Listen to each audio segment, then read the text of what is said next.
Advocate Prakash Ambedkar यांनी कायम आपल्या जातीच्या बाहेर जात वेगवेगळ्या समाजातल्या घटकांना एकत्र करत व्यापक राजकारणाचा यशस्वी प्रयत्न सुद्धा केलेला आपण पाहिलेला आहे।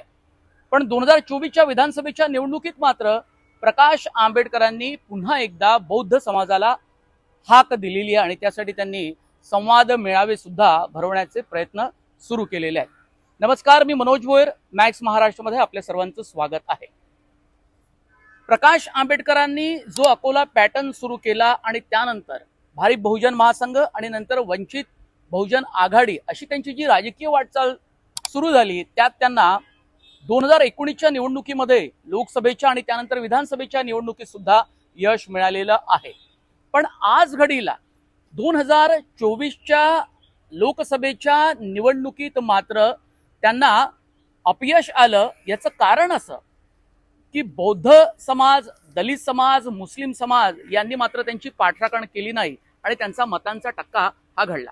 आज घडीला महाराष्ट्रामध्ये 1,60,00,000च्या आसपास बौद्ध समाज आहे आणि या बौद्ध समाजाला पुन्हा एकदा विधानसभा निवडणुकीच्या पार्श्वभूमीवर हाक देण्याचा प्रयत्न आंबेडकरांनी केला आणि अकोल्यामध्ये बौद्ध समाज एक मेळावा सुद्धा झाला आणि तो चांगला झाला।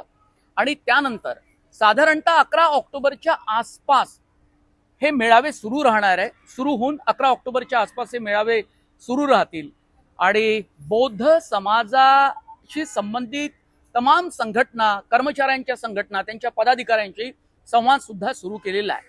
बौद्ध समाजाला पुन्हा एकदा हाक देण्याची गरज प्रकाश आंबेडकरांना का वाटली, याचं कारण असं की हा दलित समाज महाविकास आघाडीच्या पाठीशी भक्कमपणे उभा राहिला। जसा मुस्लिम मतदार हा मोठ्या प्रमाणात महाविकास आघाडीतल्या तीनही पक्षांची सोबत करून गेला आणि त्यांना खूप मोठं यश मिळालं आणि म्हणून त्यांचे खासदार जास्त प्रमाणात हे जिंकून आले आणि महायुतीला त्याचा फटका बसला। याशिवाय वंचित बहुजन आघाडी सोबत हा वर्ग तितकासा राहिला नाही आणि त्याचा फटका हा वंचितला सुद्धा मोठ्या प्रमाणात बसला आणि त्यांचा टक्का घसरला। आपण जर काही आकडेवारी पाहिली तर 2019च्या लोकसभेमध्ये वंचित बहुजन आघाडीला 47 लाख मतं मिळाले, म्हणजे 7.4%।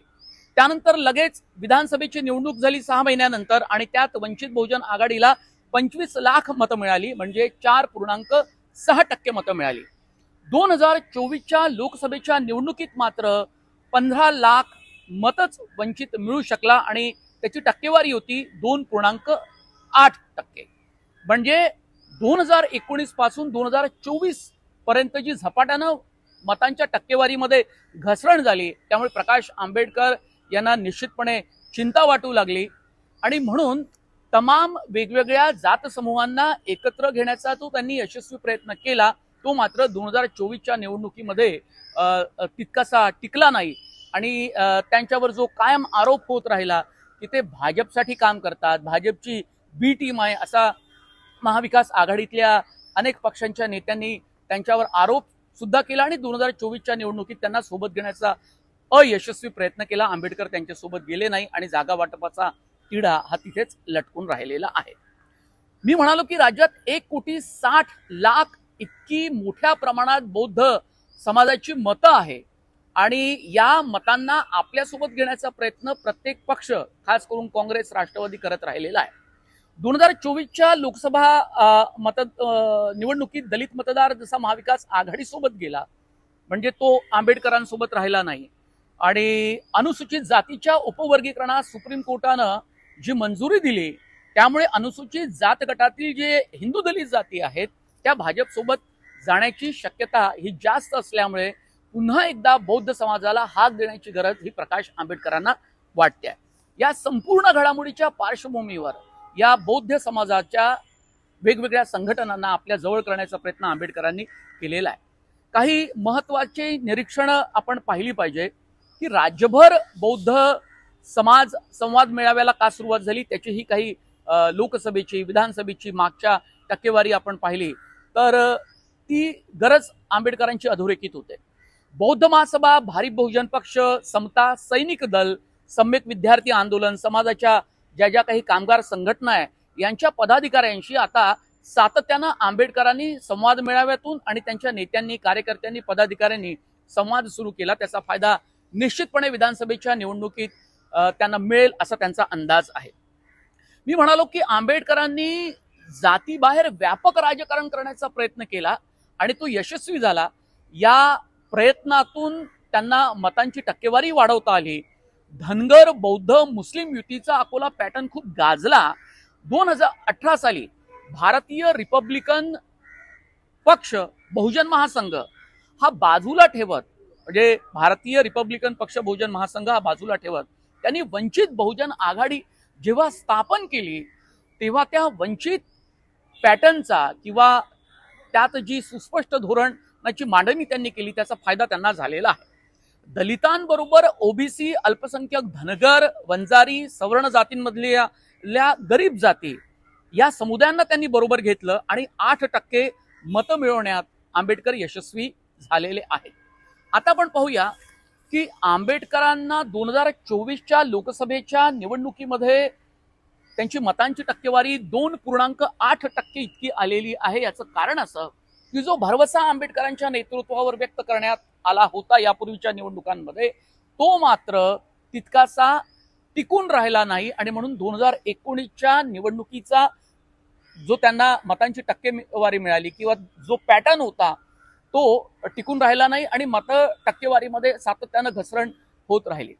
आता आपण पाहिलं की लोकसभा निवडणूक झाल्यानंतर त्यांनी ओबीसी वर्गाला सुद्धा जवळ करण्याचा पूर्णपणे प्रयत्न केलेला आहे. त्यासाठी त्यांनी ओबीसी संवाद मेळावे भरवले, यात्रा केल्या आणि त्यात आंबेडकरांना ऐकण्यासाठी लोक सुद्धा आले. ओबीसी समाज आहे. महाराष्ट्रामध्ये आरक्षणाचा मुद्दा खूप पेटलेला आहे. मराठा समाजाचं नेतृत्व करणारे मनोज जरांगे यांना ओबीसी आरक्षणामधनच त्यांना मराठा आरक्षण हवंय आणि म्हणून मराठा आरक्षणाची ही जी काही नवी मनोज जरांगेंची मागणी आहे त्यामुळे ओबीसी समाज हा समाजामध्ये संभ्रम निर्माण केलाय, तो बिथरला. आता तो बिथरला याच्यामुळे स्वाभाविकपणे जो ओबीसी समाज भाजपकडे होता तो सुद्धा त्या समाजामध्ये सुद्धा मोठ्या प्रमाणात संभ्रम निर्माण झाला. असुरक्षिततेची भावना निर्माण झाली की भाजप आपल्यासाठी काहीही करू शकत नाही. उलट ओबीसी समाजाला आरक्षण त्यांचा हक्क कोणी डावलणार नाही किंवा त्यांच्या आरक्षणाला कुठेही धक्का लागणार नाही अशी ठाम भूमिका महायुतीमध्ये देवेंद्र फडणवीस यांनी एकट्यानेच घेतली. तितकी ती भूमिका मुख्यमंत्री एकनाथ शिंदे किंवा अजित पवार यांच्या पक्षानं घेतलेली आपल्याला पाहायला मिळत नाही. आता या ओबीसी समाजाला आपलंसं करून घेण्याचा प्रयत्न आंबेडकरांनी केलाच. अजून निवडणूक दूर आहे, त्याची घोषणा निवडणूक आयोगानं केली नाही, पण तरी सुद्धा बौद्ध महासमाजाला जर आपल्यासोबत घेतलं तर ओबीसी आणि बौद्ध अशी एकगठ्ठा काही मतं आपल्याला मिळू शकतात का? जर ह्या नव्या मांडणीतून या नव्या प्रयत्नातून जर त्या समाजाची मतं ही आपल्याकडे जर ओढून घेता आली आणि त्यांना काही नवीन धोरण समजावून सांगता आलं वंचित बहुजन आघाडीचं तर त्याचा फायदा होऊ शकतो असा अंदाज आंबेडकरांनी बांधल्याचा आपल्याला पाहायला मिळतं. त्यामुळे आंबेडकरांच्या या नव्या प्रयोगाकडे सुद्धा तमाम राजकीय पक्षांचं लक्ष लागून राहिलेलं आहे. बौद्ध समाजाचा पहिलाच मेळावा अकोल्यामध्ये भरवण्यात आला आणि मी म्हणालो मगाशी तसं 11 ऑक्टोबर पर्यंत हे मेळावे भरवण्यात येतील आणि 1,60,00,000 इतका मोठा मतदार हा बौद्ध समाजाचा आहे. पण बौद्ध समाज पुन्हा एकदा त्यांच्या पाठीशी उभा राहतो किंवा नाही हे तर आपल्याला विधानसभेच्या निवडणुकीत जे निकाल येतील त्याची टक्केवारी पाहिल्यानंतर त्याचं विश्लेषण केल्यानंतरच आपल्याला कळू शकेल. हा व्हिडिओ आपल्याला कसा वाटला आपण कमेंट बॉक्समध्ये जरूर कळवा आणि तुम्ही मॅक्स महाराष्ट्र हे आमचं डिजिटल चॅनल सबस्क्राईब केलं नसेल तर ते अवश्य करा अशी मी तुम्हाला विनंती करतो. आणि या चॅनलचं नोटिफिकेशन मिळवण्यासाठी बेल आयकॉनवर तुम्ही बटन दाबा आणि हे चॅनल सबस्क्राईब करा. तुम्हा सर्व प्रेक्षकांचे खूप खूप धन्यवाद.